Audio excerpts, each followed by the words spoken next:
8 फेरों का 8वां वचन। स्वाति ने इसी साल शहर के कॉलेज से पढ़ाई पूरी की है और अब उसके लिए जगह जगह से रिश्ते आने लगे हैं। स्वाति से ज़्यादा उसके रिश्तेदारों को उसकी शादी की चिंता है। इसीलिए जो भी स्वाति के घर आता वो किसी नए लड़के की खबर ज़रूर ले आता। अरे दीदी, ये फोटो देख के बताओ कैसा है। राहुल नाम है लड़के का, मेरी सहेली की बहन का बेटा है। अपनी स्वाति के साथ एकदम प्यारी जोड़ी लगेगी इसकी। ज़रा दिखाना, फोटो तो बढ़िया लग रहा है। कोई गलत आदत वादत तो नहीं है ना इसे? और कमाता कितना है?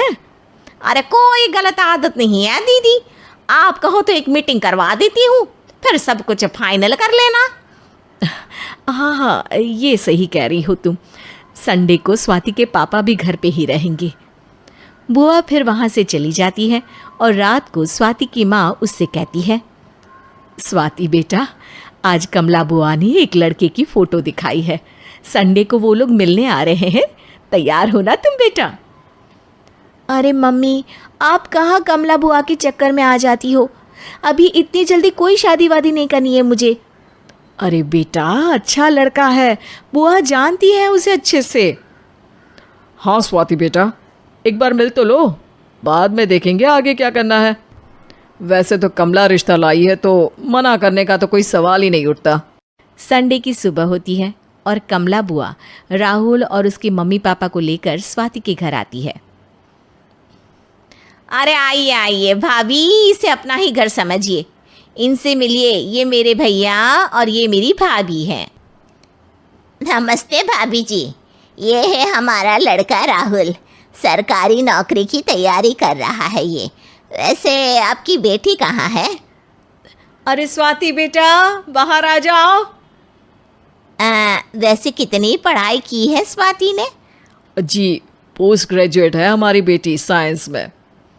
ये सब तो ठीक है, पर घर संभालना जानती है या नहीं? हमें कौन सी इससे नौकरी करवानी है, नौकरी तो मेरा बेटा करेगा ही। पर मैंने इतनी पढ़ाई की है और आप चाहती हैं कि मैं घर पर ही बैठी रहूं? अरे स्वाति बेटा, ये बड़ों की बात में तुम कहाँ बोल पड़ी? हम सब देख लेंगे क्या करना है क्या नहीं। हम तो इसी बात पर विश्वास करते हैं कि घर के लड़के घर में ही रहे तो ज़्यादा अच्छा रहता है। वरना भाई साहब, आप तो आजकल के हाल जानते ही हैं, कितनी घटनाएं होने लगी हैं औरतों के खिलाफ। स्वाति बेटा, रसोई का काम तो पूरा जानती हो ना? शादी के बाद तुम्हें ही संभालना है वो सब। अरे बहुत अच्छा खाना बनाती है ये, आप सब लोग इसकी तारीफ करते नहीं थकेंगे। लो भाई, हो गई मीटिंग, अब शादी की तारीख फाइनल कर लेते हैं, क्यों भैया? भाई, हम तो पंडित जी से चर्चा करने के बाद ही तारीख फाइनल करेंगे। सालों से हम उनकी बातें मानते हुए आ रहे हैं। लड़के वाले और कमला बुआ की बातें सुनकर स्वाति एकदम नाराज हो जाती है और उसे लगने लगता है कि शादी के बाद उसे घर पर ही बैठना पड़ेगा। लेकिन घर वालों के आगे उसकी एक नहीं चलती और उसे शादी के लिए हाँ कहना पड़ता है। शादी का दिन आ जाता है और सब मंडप में जमा होते हैं। अब फेरों का समय हो गया है, अब कन्या अपने वर से 7 वचन मांगेगी। आप किसी धार्मिक आयोजन में जाएं तो मुझे भी ले जाएंगे। आप मेरे माता पिता का भी बराबरी से सम्मान करेंगे, हमेशा मेरा साथ निभाएंगे। आपको दोनों परिवार की जिम्मेदारियां बखूबी निभानी होगी। हर ज़रूरी बात में मेरी भी राय लेंगे। आप सभी गलत आदतों से दूर रहेंगे। आप मेरे अलावा किसी और औरत से कोई गलत संबंध नहीं बांधेंगे। ये 7 वचन पूरे हुए, वर क्या तुम्हें ये सारे वचन मंजूर है? जी हाँ पंडित जी, मैं सारे वचन अच्छी तरीके से निभाऊंगा। अरे वाह वाह, बढ़िया तरीके से सब काम संपन्न हो गया। तो इसी के साथ विवाह संपन्न हुआ और आज से ये दोनों पति पत्नी हुए। 1 मिनट पंडित जी, अभी एक वचन लेना बाकी है। अब कौन सा वचन है बेटा? मैं अब हमेशा के लिए किसी दूसरे घर में जाने वाली हूँ, तो पति के अलावा मैं अपने सास ससुर से भी एक वचन लेना चाहूँगी। अब कहो बेटी। मैं ये चाहती हूँ कि मुझ पर किसी बात की कोई पाबंदी नहीं लगाई जाएगी। मुझे सब कुछ करने की आज़ादी होगी और मैं भी विश्वास दिलाती हूँ कि मैं एक अच्छी बहू बन के दिखाऊंगी। स्वाति की बात सुनकर उसके सास ससुर एकदम चौंक जाते हैं और कुछ बोल नहीं पाते कि उतने में कमला बुआ बोल पड़ती है।